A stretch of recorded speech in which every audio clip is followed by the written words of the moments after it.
تو امام حسن نے جناب قاسم کے لیے ایک وصیت لکھی، اور وہ وصیت کربلا کے میدان میں بی بی ام فروہ کو کام آئی کہ جب حسین ابن علی قاسم کو یہ کہہ کے لوٹا دیتے تھے تم اپنی ماں کا سہارا ہو، اور حضرت قاسم واپس خیمے میں آ جاتے تھے اور ماں کہتی تھی جاؤ چاچا پہ قربان ہو جاؤ، جاؤ چچا جان پہ قربان ہو جاؤ، اور چچا جان کہتے تھے تم ماں کا سہارا ہو۔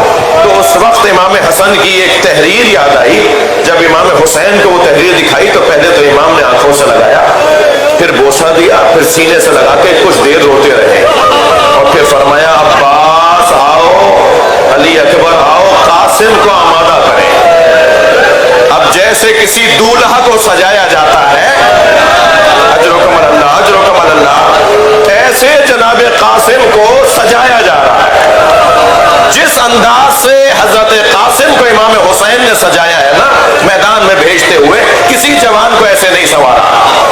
حضرت قاسم کے پیروں میں رکاب نہیں آ رہی تھی، رکابوں کو چھوٹا کر کے پیروں تک پہنچایا گیا۔ حضرت قاسم کے زرہ پوری نہیں اتر رہی تھی تو وہی کرتا پہنا دیا گیا جو کرتا حسین ابن علی چاہتے تھے، اور پھر امامہ اپنے ہاتھ سے باندھا ہے امام حسین نے، اور آدھے امامے سے جو تحت الحنک کا ٹکڑا ہوتا ہے اس سے حضرت قاسم کے چہرے پہ نقاب لگا دی۔ چہرے پہ شاید نقاب اس لیے لگائی کہ چہرے سے بچپنا آیا ہوتا تھا، کہیں دشمن بچہ سمجھ کے حملہ نہ کر دے۔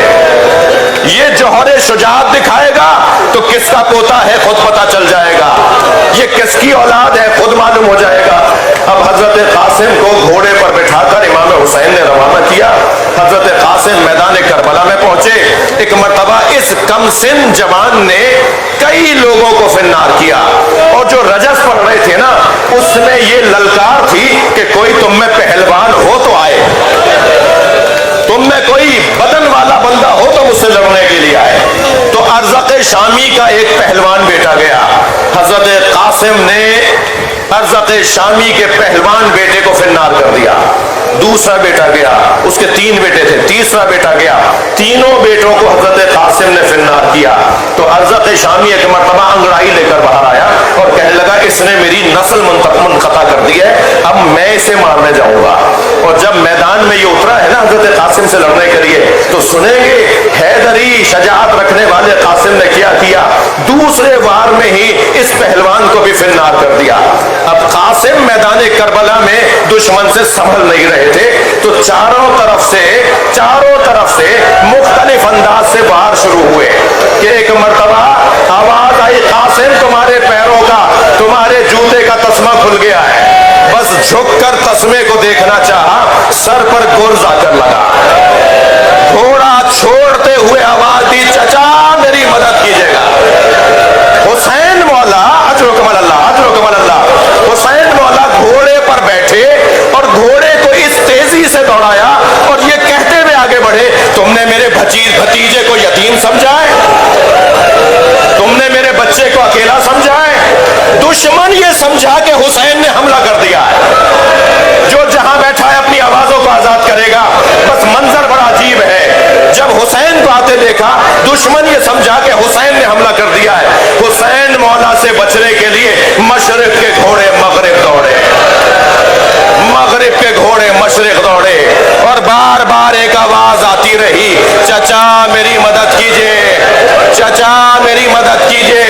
اب جب گرد چھٹی حسین قاسم کے بدن پر پہنچے، مجھ سے بیان نہیں ہوگا رونے والوں، کیا دیکھا لاشا پامال ہو گیا، گھوڑوں کی ٹاپوں سے بچے کا بدن کیسے لاشا اٹھایا، بس آخری جملے اس کا بیان مشکل ہے، مگر حسین مولا نے لاشا اٹھایا، گنج شہیدہ کی طرف آئے۔ دستور یہ تھا کہ جب بھی مولا حسین کوئی لاشا لے کر آتے تھے اس شہید سے متعلق بیویاں آگے بڑھ کر استقبال کرتی تھی، ہمیشہ ایسا ہوتا تھا۔ جب بھی حسین لاشا لاتے تھے اس شہید کی ماں، بہن، زوجہ، بیٹی آگے بڑھ کر استقبال کرتی تھی، حسین کو سلام کرتی تھی اور کہتی تھی ہماری قربانی قبول ہو گئی۔ لیکن جب جناب قاسم کا لاشا لے کر آئے نا تو ساری بیویاں تھیں، اس بچے کی ماں نہیں تھی۔ تو امام نے تعجب سے جناب زینب سے پوچھا بہن زینب بھابھی قاسم کی شہادت کی خبر آئی تھی، کسی نے آواز دے کر کہا جب قاسم کی شہادت کی خبر آئی تھی تو ام فروا پشت خیمہ پر چلی گئی تھی. اب جا کے جناب زینب نے کیا دیکھا، پیشانی سجدے میں ہے اور ایک تسبیح کی آواز آ رہی ہے، یا اللہ تیرا شکر ہے تو نے میری قربانی قبول کر لی. بی بی کا سجدہ مکمل ہوا، جناب زینب کی آواز آئی، بھابھی آپ کو حسین بلا رہے ہیں. آئی وہاں پر جہاں لاشا رکھا ہوا تھا. اللہ کسی ماں کو اپنے بچے کا ایسا لاشا نہ دکھائے. پامال لاشا. ایک مرتبہ امام حسین کی طرف دیکھ کر حسین مولا کو سلام کیا اور کہا اے آقا حسین، اے بھائی حسین، مجھے میرے بچے کا خون بھرا کرتا دے دیجئے. ہاں امام حسین نے نہیں پوچھا بھابھی اس کرتے کا کیا کرے گی جو تار تار ہو گیا، جو گھوڑوں کی ٹاپوں سے چاک چاک ہو گیا. مگر ماں کی آرزو تھی. امام حسین نے کچھ ہی دیر میں وہ چاک چاک کرتا، وہ خون بھرا کرتا جناب ام فروا کو دے دیا. بی بی وہ کرتا اپنے خیمے میں لے گئی. عصر عاشور سے کچھ قبل خیمے لوٹے. 11 محرم کو اسیروں کا قافلہ کوفہ گیا. کوفے سے شام گئے. شام میں اسیری رہی بہت عرصے اسیری رہی. اسیری سے رہائی ملی تو تبرکات واپس آئے. رو رہے نا، سن رہے نا. کچھ زیورات واپس آئے، کچھ چادریں واپس آئیں، کچھ بیویوں کی بالیاں واپس آئیں، کچھ لباس واپس آئے. ہر بیوی نے اپنی اپنی گٹھڑی اٹھائی ہوئی تھی.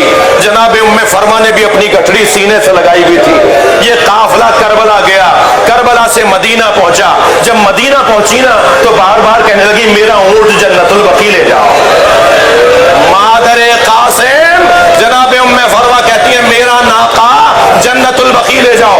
جب جنت البقیع میں پہنچی اپنے ناقے سے اتری، قبر امام حسن کے برابر بیٹھی، اپنی گٹھڑی کھولی